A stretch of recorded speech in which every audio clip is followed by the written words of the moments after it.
par des apostrophes, c'est là qu'on obtient le type qu'on appelle chaîne de caractères. Chaîne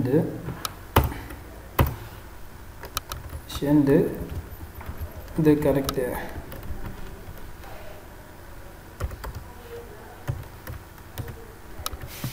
C'est ça qu'on appelle chaîne de caractères. Ce type, c'est ça qu'on appelle chaîne de caractères. Je pourrais... Bon. Oups. Je peux changer le nom Diakité et mettre, par exemple, Alpha Oumar. Alpha Oumar.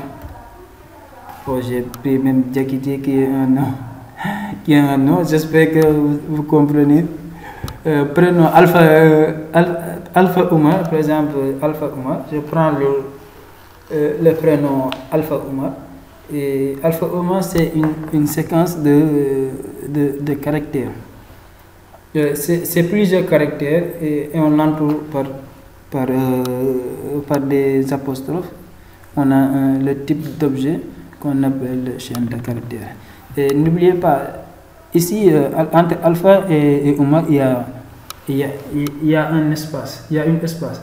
L'espace, c'est aussi une caractère.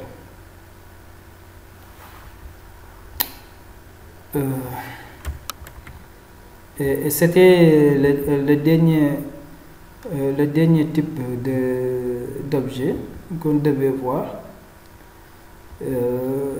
Et on va s'arrêter sur cette notion, la notion d'objet, pour que la vidéo, parce qu'on a déjà fait 1h22. On va s'arrêter là. Bon, je vais faire simplement un petit résumé sur la notion d'objet. Un objet, un algorithme, n'est simplement une donnée que l'ordinateur utilise, que l'ordinateur manipule pour résoudre un problème. Par exemple, notre problème à résoudre qui consistait une équation du second degré qu'on confie à l'ordinateur A, B, C. L'ordinateur va les considérer comme des objets.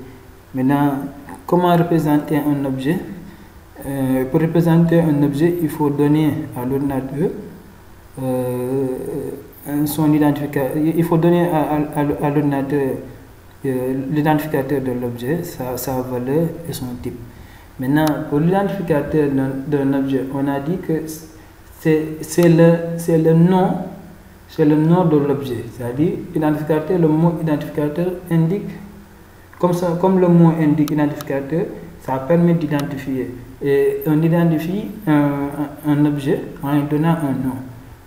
Comme de la manière comme de la manière où on a donné comme identificateur l'objet qu'on a dans l'image, carton, un livre.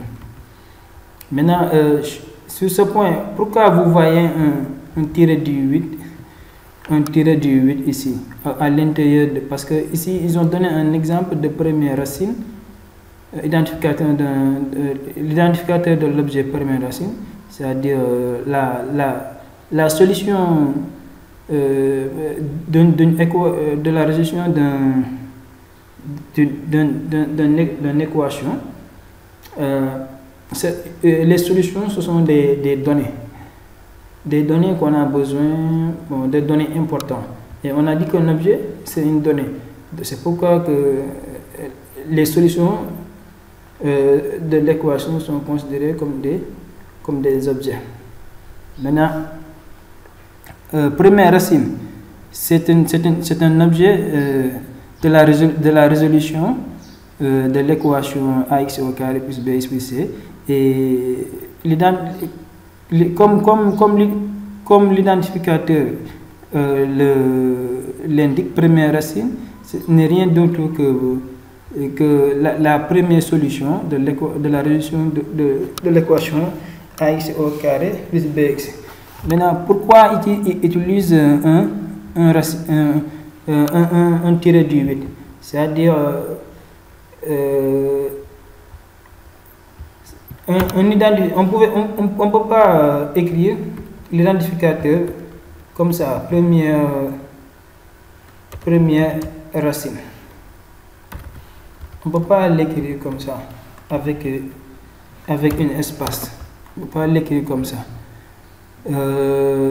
Les identificateurs, on n'autorise pas des espaces. Si vous voulez utiliser un espace avec les identificateurs, l'espace on le remplace par un tiré du 8. Avec les identificateurs, il n'y a pas d'espace. L'espace n'est pas autorisé. Par convention, on remplace par le tiré du 8. Ou bien, si vous ne voulez pas utiliser un tiré du 8, il est autorisé par convention d'utiliser une autre méthode. C'est-à-dire,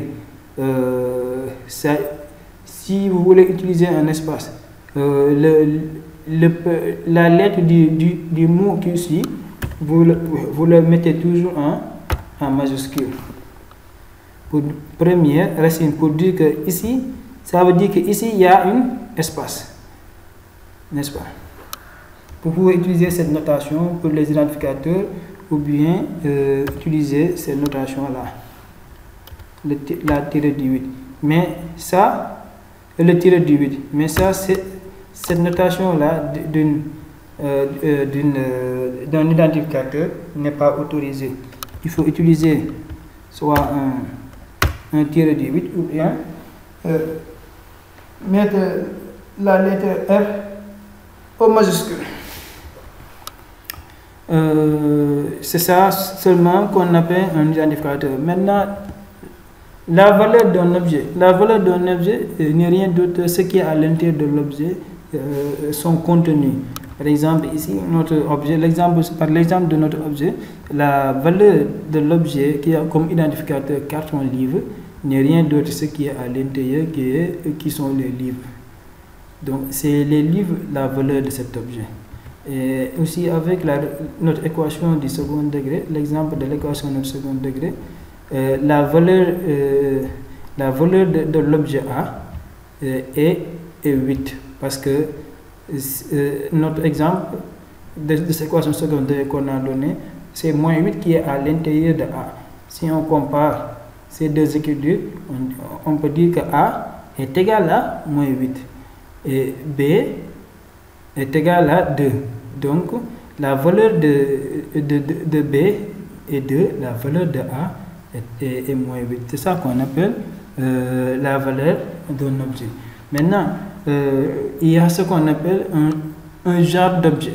Un genre d'objet peut être une constante ou une variable. Et quand la valeur de cet objet peut changer, comme avec l'exemple de notre objet, aujourd'hui, on prend le carton. Aujourd'hui, le carton peut contenir des livres, mais demain, on peut changer les cartons. Par exemple, si on n'a plus besoin des livres, ou bien on va le donner à un ami, on peut sortir les cartons livres, mais on ne va pas laisser vide ce carton, parce que ce sera inutile. Pour toujours utiliser le carton, on va y mettre autre chose. Par exemple, y mettre des habits.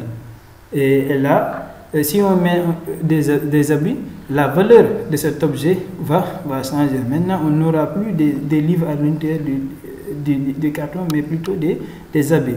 Et quand la valeur d'un objet peut changer au cours du temps, c'est là qu'on dit que cet objet est de genre variable. On a un objet qu'on appelle variable.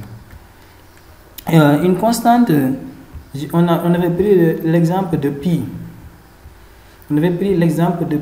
Pi, sa valeur c'est 3,14 et jusqu'à la fin des temps, pi sera toujours égal à 3,14. Ne changera jamais. Et quand on a ce genre d'objet, on dit que l'objet est une constante. Et ce qui suit, c'est son type. comme on l'a dit tout à l'heure, le type